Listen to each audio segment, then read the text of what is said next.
Hey guys, welcome back to PvP Tips. Today we're going to cover moves and switches. So last time we went over this very briefly, but that was just an introduction. So now I want to talk about the different types of moves that you can encounter in the game. The first one is fast moves. Okay, moves like water gun, counter, air slash, confusion. Each fast move has its own animation, as you can tell. Water gun has is like a one-turn move, so it will happen literally on every turn. And what is it? Two-turn moves are like counter. Then air slash is a three-turn move, which happens basically on like every other turn, and then confusion happens like half as much as two-turn moves, right? So it's pretty self-explanatory there. So each at the end of every animation, the damage and the energy is being applied. Okay, and here's the thing: if a Pokemon faints during a fast move, then the damage and the energy will not register. So be sure that you're not fainting when you're making a fast move. Okay, and then yeah, so one turn moves deals damage and generates energy the fastest. Two-turn moves deals damage and then generates energy for every other one-turn move. Okay. Charge moves. So thing about charge moves is that once you hit the charge move, it's a one-turn action, right? Every charge move has to cost energy to use and will also deal damage.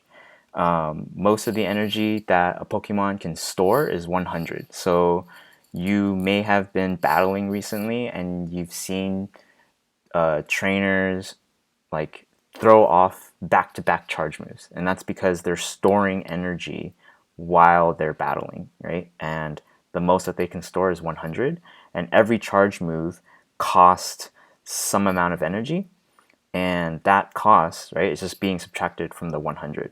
Okay, so when you're battling, you have to weigh the cost of using a charge move as well as the damage that it does being dealt. And so we're going to check PvPoke, right, to see the various charge move lists. So let's go to PvPoke right now, right? If we go here, PvPoke, and let's see, can I see it? Where is it? Oh, here. If you click the three buttons and hit moves, right, you can see how every fast move, we're on the fast move, deals damage, generates energy, and how many turns it takes, as well as the damage per turn it has and the energy per turn it generates, right? So you can sort this, right? You can see that Razor Leaf is the most damage that is being dealt in the game, and then Lock On is the move that will generate the most energy, right? So you've seen that with Registeel. And then every charge move has a certain number of damage as well as energy, right? So like Acid Spray is 50 energy, and because a Pokemon can only store 100 energy, that means you can store at most 2 Acid Sprays, right? And then Air Cutter is a 55 energy charge move, right? But because you can only store 100, that means you have only enough space to store Air Cutter and then 45 energy worth, but you can't throw 2 Air Cutters at the same time.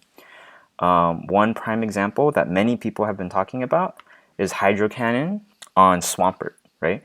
It's a 40 energy cost charge move. So that means if you can store 100 energy, you can essentially throw 2 Hydro Cannons back to back, right? So this is something that a lot of people need to be aware of while they're playing.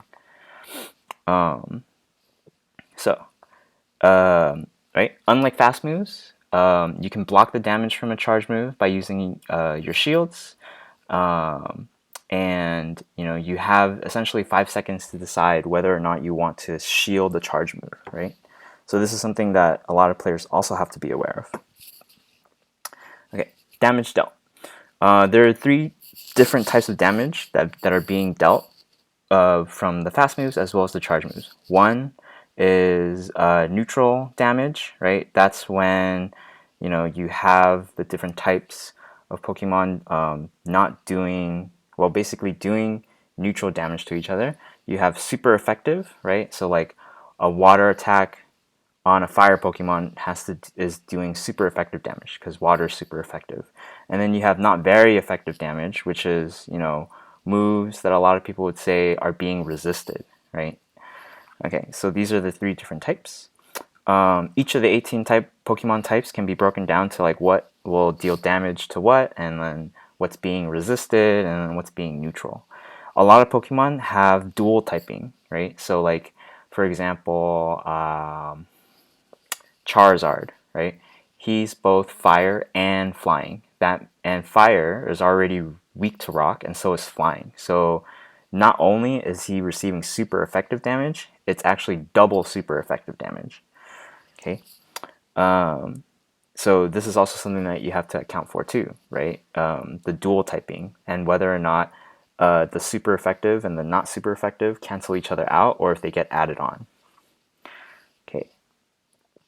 Stat affecting moves. Every Pokemon, right, has an attack, defense, and hit point or HP stat. These determine how strong a Pokemon can be. Attack indicates how much damage a Pokemon can inflict to one another. Defense indicates how much damage a Pokemon can take from one another. And then HP is just the health, right, of the Pokemon. Okay, and then there are moves that lower and boost a Pokemon's attack or defensive stat, and we call them debuffing if it's lowering, and then buffing if it's boosting up. Okay, and then when a Pokemon switches out of battle, the stat effect like clears. So if you were to use, say for example, close combat, right? Close combat debuffs your attack and defense, I believe. So then if you were to use a close combat and then switch out and then come back in, then the stat effect would be cleared. Okay. Charge move priority. So this is something that's been fairly talked about for a while now, and so the first question that a lot of people ask is, what happens when both Pokemon use their charge moves simultaneously? And the question is, who gets priority? Who gets to throw the charge move first? Because essentially, the Pokemon battles are turn-based games, right? So who gets to throw off the charge move? And in the main series game, there was a speed factor, right? There was something of a speed factor in it. But in Pokemon Go, essentially, there's no speed factor. And so what they did was the Pokemon with the higher attack stat wins charge move priority, right? And so when a player wins priority, we call that CMP, winning CMP. So this is a terminology that you're going to hear from time to time. This is something to keep in mind. Okay, techniques and gameplay. So you guys are in for a treat. So I have some videos here on like what are some techniques and some gameplays. So farming energy, right? This is a gameplay technique that a lot of battlers like to use. And the one thing here is, in the game, it's always about energy, right? And oops, sorry. And the objective is, to use. Sorry, let me hit the. Wait. Okay. And the objective is to use as many charge moves as possible, right? You want to generate as much energy as possible. Well, in order to generate as much energy, you need to use as many fast moves as possible. And, using fast moves, right, generates energy for, two or more of your charge moves, right? Like, using two or more hydro cannons or using two or more sky attacks. And like the max energy that you can hold is 100 energy, right?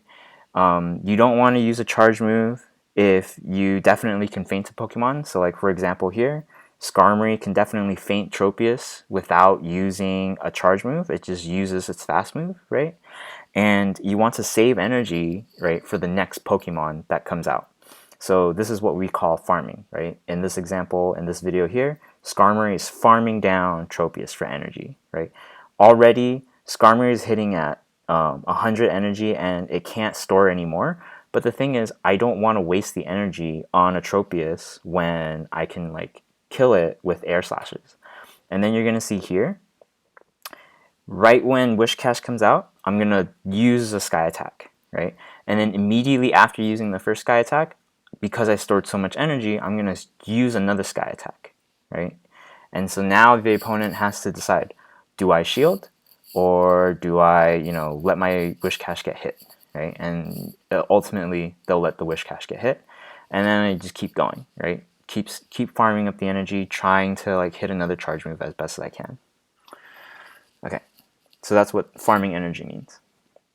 Next, baiting shields. Okay, you're gonna notice, right, that there's two charge moves, or I guess at most two charge moves that you can use.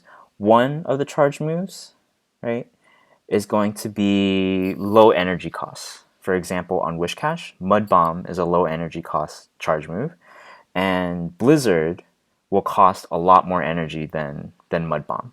Okay. Now, the idea here for baiting a shield is you want to use, you want to hit Altaria with Blizzard because Ice is super effective on Altaria, but they have shields, right? And you don't want to use a Blizzard on an Altaria with shields because then the energy would go to waste. All the damage would go to waste. So one strategy that a lot of battlers are going to use is we're going to charge up all of our energy, right? Go up to a Mud Bomb, go up to a Blizzard, and then hit the Blizzard. Okay, so you're going to see here that Altaria is going to use a Sky Attack. I'm going to shield, and then Wish Cash is going to use a Mud Bomb. Okay, now why would I want to use the Mud Bomb? Let me pause here for a second. Why would I want to use a Mud Bomb is because two things. Altaria now has to be protected, right? Ultimately, Altaria can beat Wish Cash no matter what happens. So if Altaria does not shield, it will die from one Blizzard. And so because I charged up enough energy, my opponent is going to think, okay, I need to like wonder, is it Blizzard or is it Mud Bomb? And Wish Cash, right? I'm going to be hoping my opponent is going to think it's a Blizzard, and then I go for the Mud Bomb anyways. Okay. If the opponent doesn't shield, then they call my bluff. But if the opponent shields, great. I caught the shield, and then watch what happens. Because I stored up energy to a Blizzard, and I used the Mud Bomb, right? I have residual energy. You can see here, right? This energy here, right, is still there, right? And I have energy for a Mud Bomb, but I'm now gonna go for a Blizzard because my opponent isn't gonna waste a second shield, right? So here's what's gonna happen. I go up. Oops, sorry, the video replayed again. So here comes the Sky Attack, right? I'm going to hit the Mud Bomb to draw out the first shield, right? And then after that first shield, I'm going to go all the way up to a Blizzard. Go up to the Blizzard, and then throw the Blizzard. My opponent is not going to shield because they don't want to waste the shield. And then get hit with the Blizzard, and then ultimately they're going to go down, right? So this is what baiting shields is. It's essentially charging up both charge moves and then using the lower energy costing move, and then after that using the higher, like, super effective move in order to win that match. Okay. Next up, undercharging to farm. Okay, this is a technique I would say is pretty advanced, right? And here's the idea: is that sometimes you don't want to deal the full damage of your charge move, and you want to leave your opponent with enough HP to farm energy, right, for the next Pokemon. So here's what's going to happen. I'm going to use a Mud Bomb from Alolan Marowak. I'm going to get to a nice and then just leave it. Because if I were to hit the Excellent, Metachamp would have died. But what I need to do is get more energy, right? and my opponent doesn't have any shields. So I'm just going to hit the Shadow Ball and then knock out the Haunter, right? So this is what undercharging is. Okay, pretty advanced move. The downside is you have to practice with how you can understand what nice and great is and how much damage it could deal. So this takes a lot of practice and a lot of discipline. Okay. Okay. Switching. Oh man. So the thing about switching is you want to be able to identify when you're in a bad matchup, right? So here's an example. Tropius to a Swampert. So my opponent should realize in these 3 seconds, right, that their Swampert is not going to win against Tropius. Okay, so what they're going to have to do is they have to switch. Okay, and they have to identify that within these first 3 seconds. And when they do switch, then they're getting out of that bad matchup. Okay, so that's what happens there. So when you're at a disadvantage, you switch, and then you switch to a counter, right? So he switches over to a Tropius, and then I switch over to a Bastiodon. Now here's the thing, right? When you're switching, the pro is you're getting out of a bad matchup, and the con is you can get locked into ideally maybe even a worse matchup, right? So when he switched to Tropius, I counter switched to Bastiodon, okay? And then here in this case, right, if we're watching the video, then Tropius is definitely going to lose. The Leaf Blades or the Aerial Ace is not going to do much damage to Bastiodon, and then Bastiodon's Rock Throw is going to be super effective because Tropius is part flying. And then here, right, Bastiodon is going to unleash a Stone Edge, right, and then ultimately knock out the Tropius. Okay, now here's the thing. If I knock out the Tropius, and then the situation then flips again, right? See how he can come back in with Swampert, right? And now I'm still locked, right? If you notice, right here, my switch timer hasn't gone up yet. So I'm locked. I can't bring out my Bastiodon. And his Swampert came back in, and his Swampert has super effective moves like Hydro Cannon or even Earthquake to knock out my Bastiodon, right? So even though I knocked out one of his Pokemon, he's now going to come back and knock out one of mine, okay? So even though you can get locked into a bad matchup, it could turn very quickly, okay? So let's finish the rest of this match. So he's gonna, farm me for energy, right? He's going to shoot off a Hydro Cannon.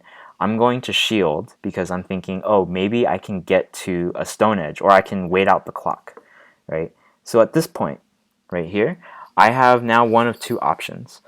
I can either wait out the clock, right, because it's almost up, then I can switch, or I can use one of these two charge moves, okay? And so that's like the idea, is that I need to get out of this situation.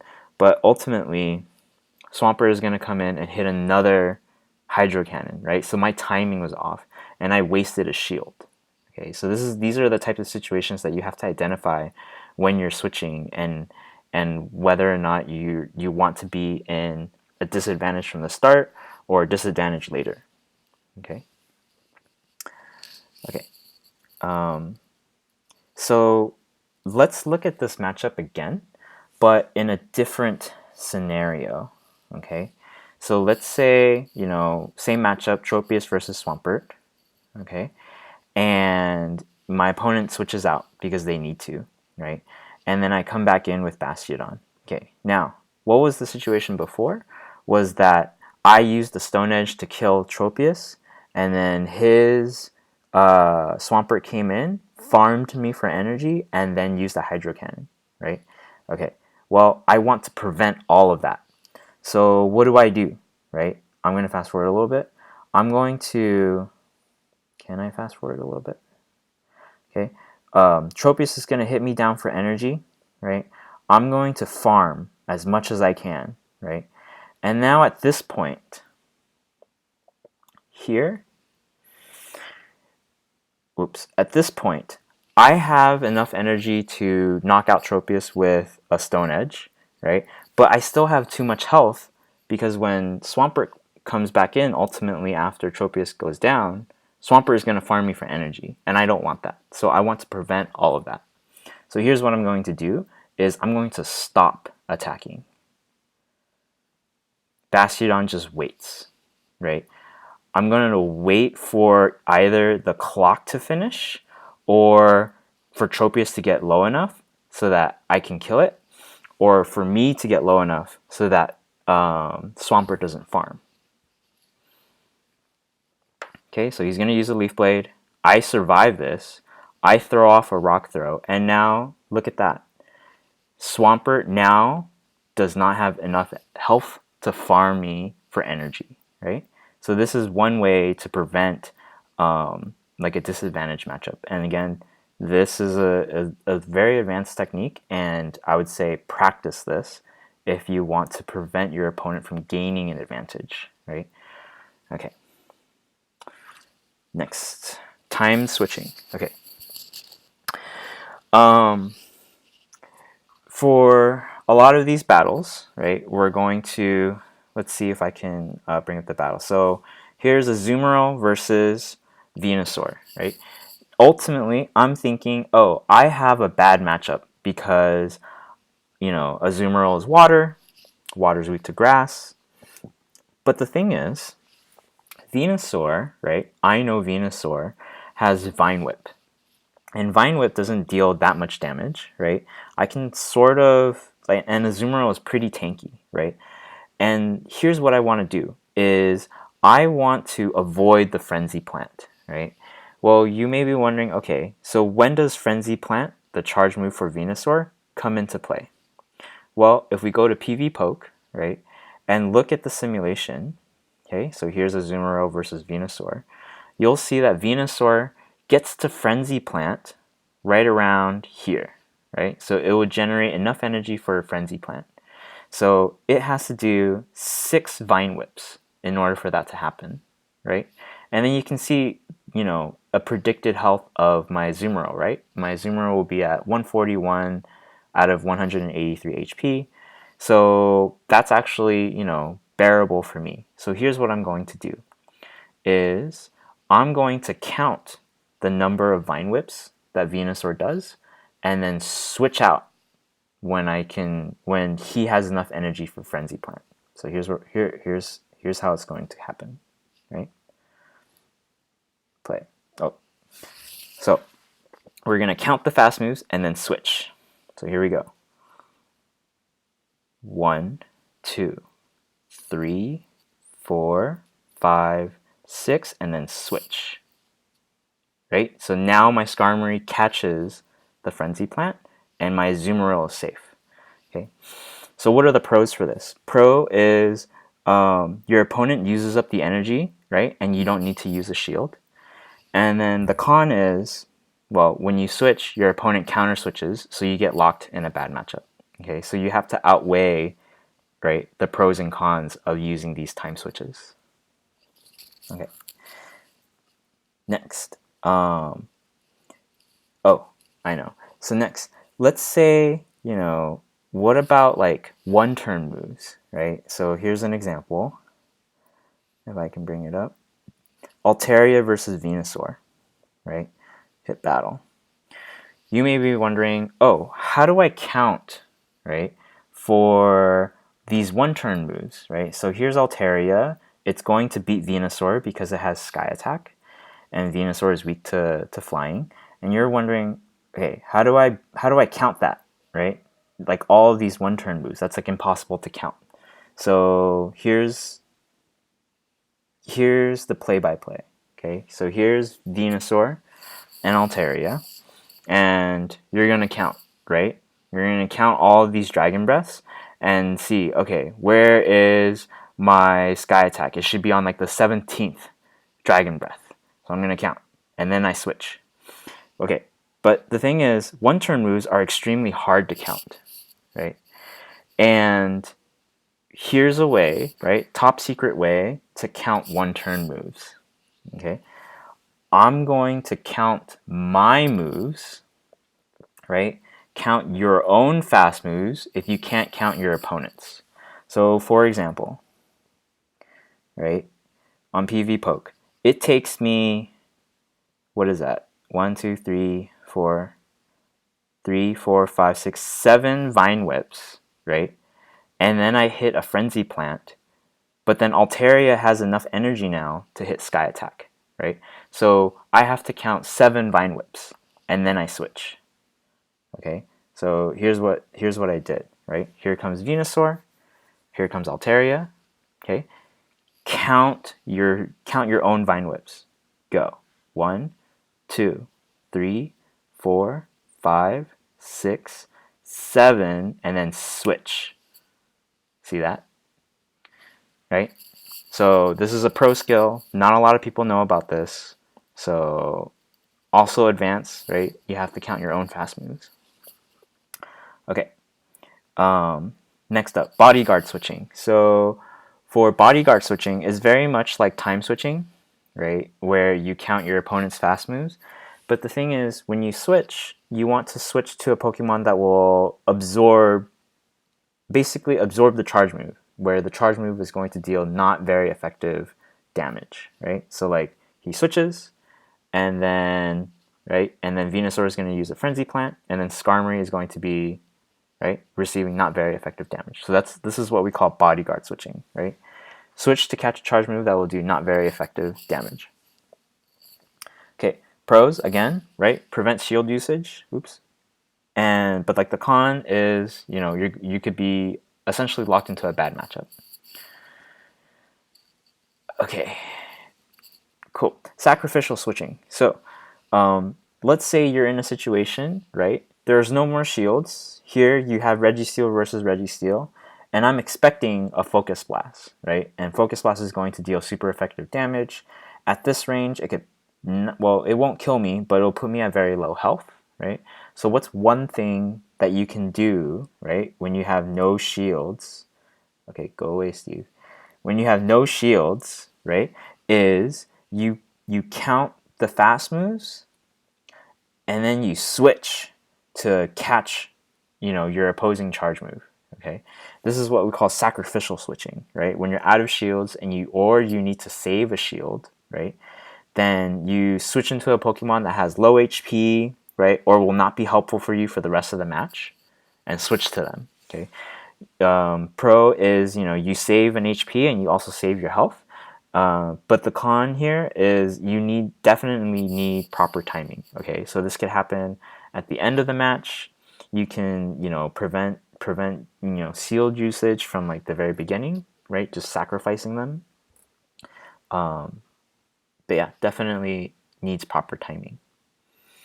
Okay, so things to be aware of, right? The switch clock timer, you have 60 seconds. Charge move uses up time, right? So if you need to switch again within those 60 seconds, try to use your charge moves, okay? Because then, right, each charge move is 5 seconds. So if you can get off like 2 or 3 charge moves after you switch, then you're basically eating up the clock, okay? Fainting also uses up time. So when you faint, you have essentially 12 seconds to choose your next Pokemon. And what you want to do is you want to wait out the 60 seconds on that clock, or else you'll be locked in for that much time, right? As well as getting locked into a bad matchup. This is something that a lot of people have to be aware of as well. Okay, question session. So does anyone have any questions? If you do, please ask them in the chat. So I see a question here from Before Dawn. When is it preferable to undercharge as opposed to just farming beforehand and using Bone Club to straight kill? Okay, so that's a good question. So when is it preferable to undercharge? I would say that the time that you want to undercharge is, when you're at low health, or when you just need to like knock out, right, the last Pokemon before you faint, right? Because like you want to end the match as soon as possible. You want to win, right? If your winning condition is to land a Shadow Ball, then you want to undercharge and then farm to get to Shadow Ball and then unleash the Shadow Ball on their last Pokemon because it's going to deal a lot of damage. Okay. So yeah. Do you think the use of the command game Pokemon Go is set string category? Oh, no idea. Okay. Cool. Are there any other questions from the audience about switching or knowing about charge moves?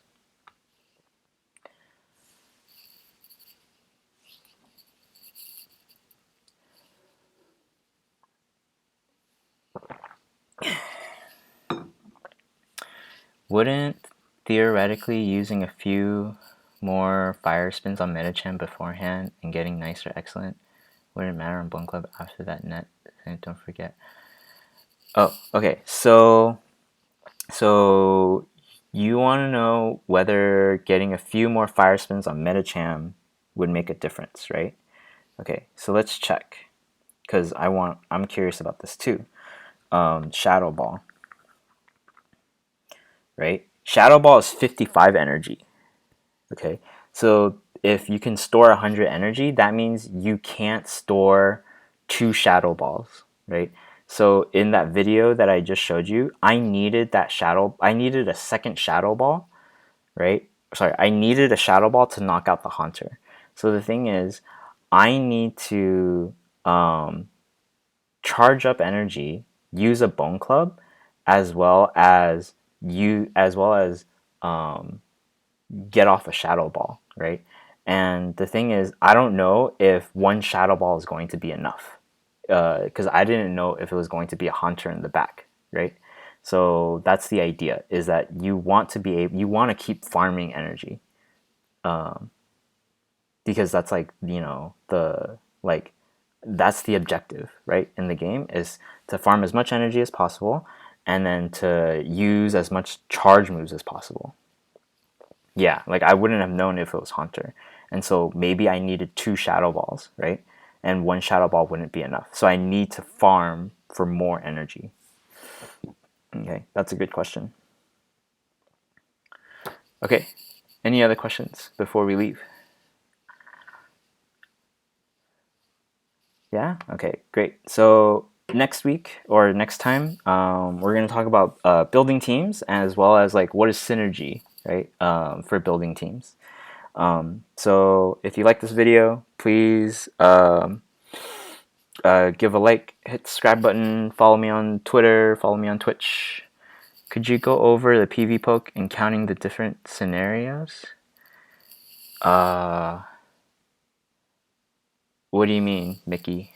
Counting the different scenarios?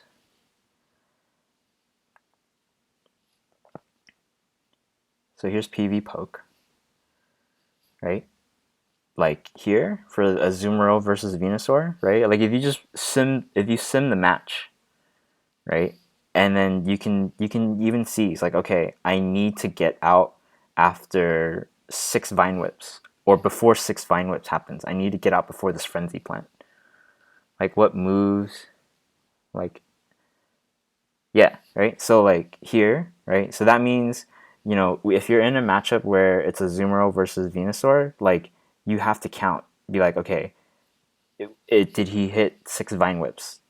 Or was it 4 or 5? Then you switch out at that point, right? So this is all again just practice, right? Like you have to keep practicing, like against other trainers, against your friends, and like practice the counting, practice the switching.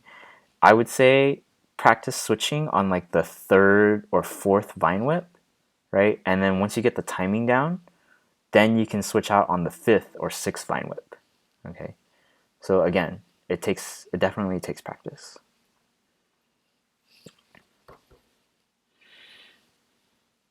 Cool. All right. No other questions. Again, follow me on Twitter. Follow me on Twitch. This video is going to be up on YouTube, so hit that like and subscribe button. And yeah, thanks for joining in, guys.